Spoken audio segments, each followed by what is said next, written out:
रिश्तों को झकझोर कर रख देने वाली यह कहानी उत्तर प्रदेश के मिर्जापुर जिले से जुड़ी हुई है।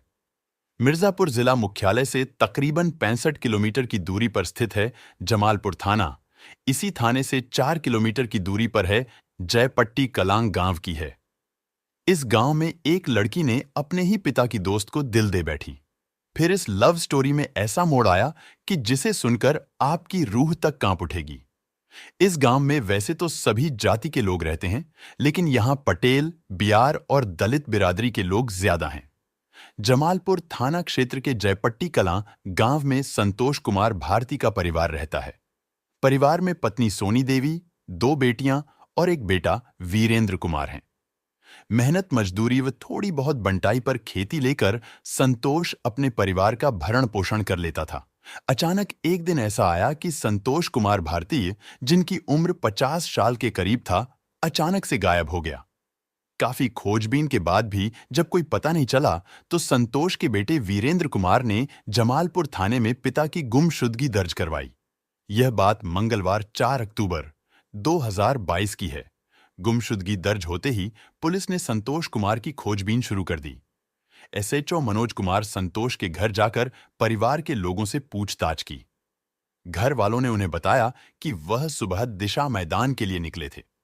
दोपहर तक उनका पता न चलने पर परिवार के लोगों का रो रो कर बुरा हाल हो गया था, तो दूसरी ओर गांव वाले भी संतोष के अचानक गायब होने को लेकर हैरान हो गए थे। गांव में तरह तरह की चर्चाएं शुरू हो गई थीं। जितने मुंह उतनी बातें होने लगी थीं। सभी लोग सुबह से ही खोजबीन कर थक हार चुके थे कि अचानक संतोष के बेटे वीरेंद्र कुमार का ध्यान अपने पिता के दोस्त रविंद्र गौड़ की तरफ गया, तो वह बिना कोई समय गंवाए रविंद्र गौड़ के घर की ओर बढ़ चला। तभी रास्ते में उसका रविंद्र से सामना हो गया। रविंद्र को देख वीरेंद्र तपाक से पूछ बैठा, चाचा, मेरे पिताजी को आपने देखा है क्या? सुबह से ही वह गायब हैं, शाम होने को है, लेकिन अभी तक उनका कोई पता नहीं चल सका है। ऐसा पहले तो कभी नहीं हुआ है। वीरेंद्र अभी अपनी बात पूरी कर भी नहीं पाया था कि रविंद्र घबराई हुई आवाज में बोला, ना ना ना, नहीं, मैंने तो नहीं देखा उन्हें। हो सकता हो कहीं गए हों। रविंद्र इतना कहने के साथ नजरें छिपाने लगा था। रविंद्र के मुंह से इतना सुनने के बाद वीरेंद्र अपने घर की ओर लौटने तो लगा था, लेकिन न जाने क्यों उसके मन में विचार आया कि आखिरकार रविंद्र, जो उसके पिता का लंगोटिया दोस्त है, वह घबराया हुआ क्यों है। मन में उठ रही आशंकाओं के हिलोरें जब शांत नहीं हुईं, तो वीरेंद्र घर आने के बाद सीधे जमालपुर थाने पहुंच गया। थाने पहुंचकर उसने अपने पिता की गुमशुदगी और पिता के दोस्त रविंद्र के बदले हुए व्यवहार के बारे में जानकारी देते हुए मन में उठ रही आशंकाओं के बारे में एसएचओ मनोज कुमार को अवगत कराया। उसने उनसे गुजारिश की कि एक बार वह अपने स्तर से रविंद्र से पूछताछ करें, तो शायद उसके पिता के बारे में कुछ जानकारी मिल जाए। वीरेंद्र की बात सुनने के बाद एसएचओ को भी कुछ लगा कि एक बार रविंद्र से पूछताछ कर लेने में क्या हर्ज है। इसके बाद बिना देर किए वह अपने हमराही जवानों के साथ रविंद्र गौड़ के घर पहुंच गए। वह घर पर ही मिल गया। रविंद्र से पूछताछ के दौरान उन्हें ऐसा कुछ लगा जैसे कि रविंद्र उनसे जरूर कुछ छिपा रहा है, क्योंकि पूछताछ के दौरान न केवल उसकी आवाज लड़खड़ा रही थी, बल्कि वह नजरें भी चुरा रहा था। इंस्पेक्टर मनोज कुमार रविंद्र गौड़ से सख्ती से कुछ पूछताछ करते कि इसके पहले ही मौके पर काफी संख्या में गांव वालों की जुटी भीड़ और पुलिस जवानों की नजर रविंद्र के पुराने शौचालय के अंडरग्राउंड टैंक के पास गई। वहां भारी मात्रा में गिट्टी आदि बिखरी हुई थी। लग रहा था जैसे गिट्टी पुराने टैंक में भी डाली गई हो, जिसे देख सहज ही अंदाजा लगाया जा सकता था कि यह सब कुछ समय पहले ही किया गया है। एसएचओ मनोज कुमार ने रविंद्र गौड़ से पुराने शौचालय के पास बिखरी हुई गिट्टी के बारे में पूछा, तो रविंद्र के माथे पर मानो पसीना नजर आने लगा। वह पसीने से न केवल तरबतर हो गया था, बल्कि थरथर कांपने भी लगा था। उसके मुंह से शब्द ही नहीं निकल पा रहे थे। एसएचओ रविंद्र गौड़ को अपने साथ थाने ले आए। थाने में आते ही एसएचओ ने रविंद्र से दोबारा पूछताछ शुरू की। पहले तो रविंद्र उन्हें टाल मटोल करते हुए गुमराह करने का प्रयास करने लगा, लेकिन जैसे ही उन्होंने अपना पुलिसिया अंदाज दिखाया, तो वह टूट गया और रट्टू तोते की भांति सारी सच्चाई उगल दी। रविंद्र गौड़ ने जो बताया उसे सुनकर सभी हैरान हो उठे। आनन फानन में एसएचओ मनोज कुमार रविंद्र को लेकर उसके घर के पीछे पुराने शौचालय की टंकी के पास पहुंचे। फिर उसकी निशानदेही पर उन्होंने शौचालय की टंकी से संतोष कुमार की शव बरामद कर ली। रविंद्र ने उसकी हत्या करने के बाद शौचालय के पुराने टैंक में शव को छिपाने के बाद ऊपर से गिट्टियां डाल दी थीं, ताकि किसी को इसका पता न चल सके और शौचालय की बदबू में शव होने का भी किसी को अंदाजा न हो। लेकिन कहते हैं ना कि अपराध ज्यादा दिन छिपाए नहीं छिपता है, उसका भांडा फूटता ही है। ऐसा ही कुछ रविंद्र के साथ भी हुआ। मौके पर रविंद्र के मकान के शौचालय के टैंक से गायब संतोष कुमार की शव मिलने की खबर पूरे गांव में न केवल जंगल की आग की तरह फैल गई थी, बल्कि मौके पर मौजूद लोग भी आक्रोशित हो गए थे और उन्होंने रविंद्र व पुलिस पर पथराव कर दिया। इस दौरान पुलिस ने लाठीचार्ज कर किसी तरह भीड़ को तितर-बितर किया। पथराव में रविंद्र के अलावा एएसआई रामज्ञान यादव, कांस्टेबल विपिन, सत्येंद्र, विजय, नीरज आदि भी घायल हो गए। ग्रामीणों के उग्र तेवर देख पुलिस को न केवल मौके पर भारी संख्या में आसपास के थानों की पुलिस फोर्स और पीएसी बुलानी पड़ी, बल्कि कड़ी मशक्कत के बाद किसी प्रकार आरोपी रविंद्र को पुलिस कस्टडी में लेकर उसे व घायल पुलिस वालों को अस्पताल भिजवाया, जहां से उसे प्राथमिक उपचार के बाद ट्रामा सेंटर वाराणसी रेफर कर दिया गया था, जबकि पुलिस कर्मियों को प्राथमिक उपचार के बाद घर भेज दिया गया। सूचना मिलने पर सीओ रामानंद राय, ईएसपी महेश अत्री भी मौका मुआयना करने के साथ साथ मौके पर डटे रहे।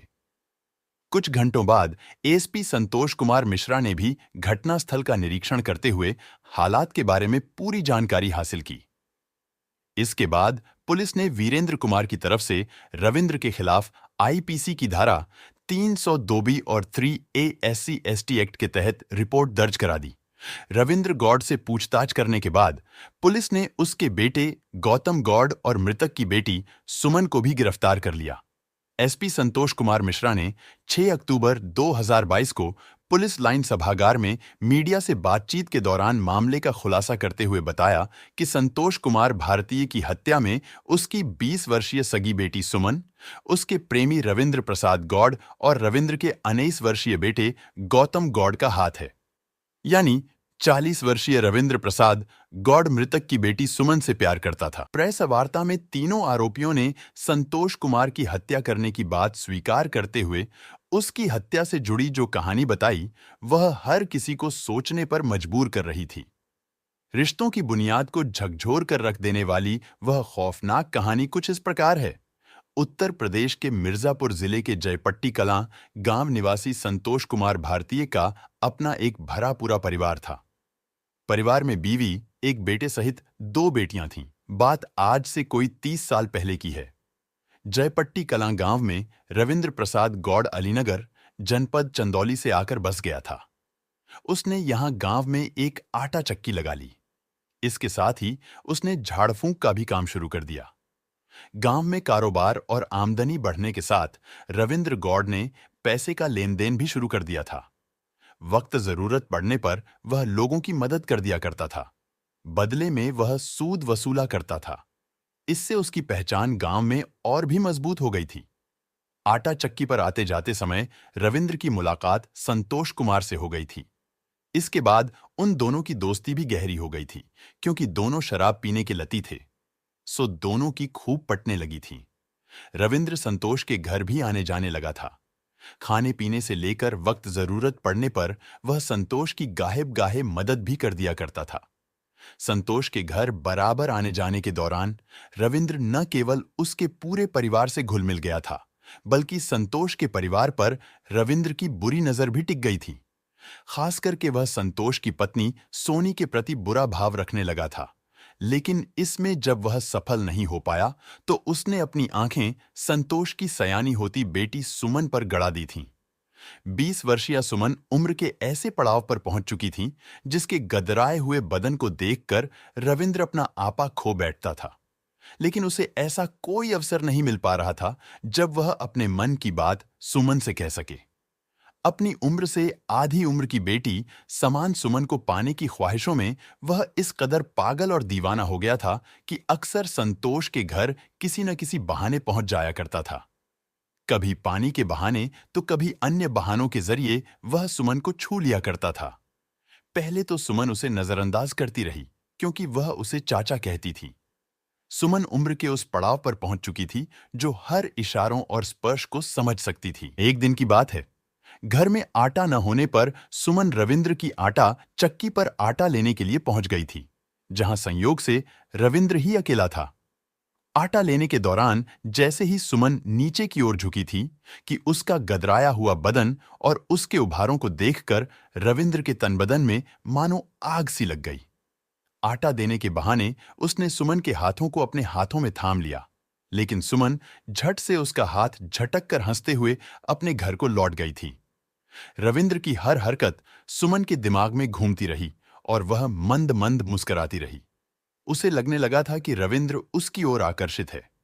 इशारों ही इशारों और हाथों के स्पर्श से शुरू हुआ प्रेम प्रसंग का यह खेल अब छिप छिप कर मिलने तक पहुंच चुका था। दोनों की मोबाइल पर काफी देर तक बातें भी होने लगी थीं। कहते हैं, इश्क और मुश्क छिपाए नहीं छिपता है। कुछ ऐसा ही रविंद्र और सुमन के साथ भी हुआ। रविंद्र जहां अक्सर संतोष के घर आ धमकता था, तो सुमन भी आटा इत्यादि के बहाने रविंद्र की चक्की पर पहुंच जाया करती थी। भले ही सुमन रविंद्र से आधे उम्र की थी, लेकिन उन दोनों की हरकतों के चर्चे अब पूरे गांव में होने लगे थे।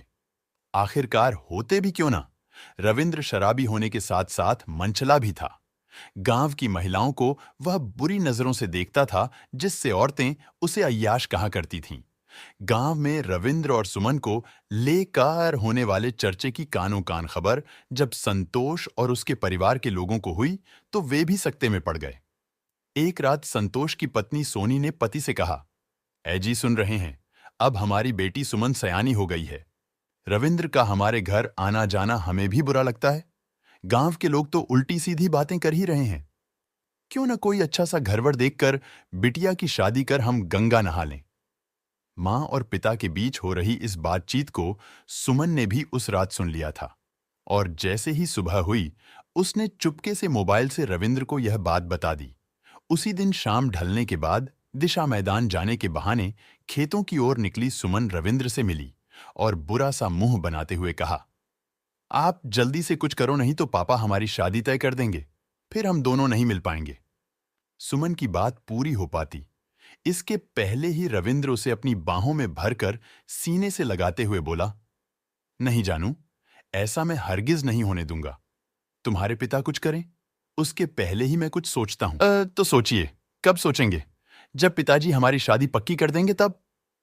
इतना कहकर सुमन रविंद्र से लिपट गई थी। सुमन को गले लगाकर रविंद्र उसका माथा चूमते हुए बोला, "आज सोचकर बताता हूं।" इतना कहकर वह अपने घर लौट गया और सुमन अपने घर की ओर लौट आई। घर लौटने के बाद रविंद्र ने संतोष को हमेशा के लिए रास्ते से हटाने की ठान ली। अपनी इस योजना से उसने सुमन को भी अवगत करा दिया। अपने से ज्यादा उम्र के पिता समान प्रेमी के कहने पर सुमन भी इस योजना का हिस्सा बन गई। इसके बाद रविंद्र अपनी योजना को अंजाम देने के लिए मौके की तलाश में जुट गया। आखिरकार वह दिन भी करीब आ गया। 4 अक्टूबर 2022 की सुबह संतोष जब दिशा मैदान से घर लौट रहा था, तभी रविंद्र ने संतोष को चाय पीने के बहाने अपने घर बुला लिया। रविंद्र की गहरी साजिश से अनजान संतोष रविंद्र के घर पहुंच गया। संतोष जैसे ही रविंद्र के घर गया, तो मौका मिलने पर रविंद्र ने उसके सिर पर लोहे की रॉड से हमला कर उसकी हत्या कर दी। संतोष की हत्या करने के बाद रविंद्र ने अपने बेटे गौतम की मदद से शव को घर के पीछे पुराने शौचालय के टैंक में छिपा दिया। किसी को पता न चल सके, इसलिए वहां ढेर सारी गिट्टी भी डाल दी थी। टैंक में लाश छिपाकर रविंद्र बेफिक्र हो गया था। वह संतोष के गायब होने के बाद पुलिस और उसके परिवार की गतिविधियों पर नजर गड़ाए हुए था, लेकिन उसका यह राज ज्यादा दिनों तक छिप नहीं सका और आखिरकार वह अपने ही बुने हुए जाल में फंसकर पुलिस के हत्थे चढ़ गया। उसकी निशानदेही पर पुलिस ने वारदात में प्रयुक्त लोहे की रॉड बरामद कर ली। बहरहाल घटना का खुलासा होने के बाद पुलिस ने मृतक की बेटी सुमन, उसके प्रेमी रविंद्र गौड़ और उसके बेटे गौतम गौड़ को संतोष कुमार भारतीय की हत्या के जुर्म में गिरफ्तार कर आवश्यक कार्रवाई के बाद सक्षम न्यायालय में पेश किया, जहां से तीनों को जेल भेज दिया गया। दूसरी ओर एसपी संतोष कुमार मिश्रा ने संतोष कुमार भारती की हत्या का खुलासा करने वाली पुलिस टीम में शामिल सीओ रामानंद राय, एसएचओ मनोज कुमार की टीम को 10,000 रुपए का पुरस्कार देकर पीठ थपथपाई। हत्यारोपी रविंद्र गौड़ की करतूतों की जहां पूरे गांव में खूब थू-थू हो रही थी, तो वहीं पिता की हत्या के आरोप में जेल की सलाखों तक पहुंची बेटी की करतूतों को लेकर भी उसके घर परिवार के लोग शर्मसार हैं। जिस बेटी को ब्याह कर उसके जीवन को संवारने का सपना मां बाप ने पाल रखा था, वह तो चकनाचूर हुआ ही, मां की मांग का सिंदूर भी उजड़ गया।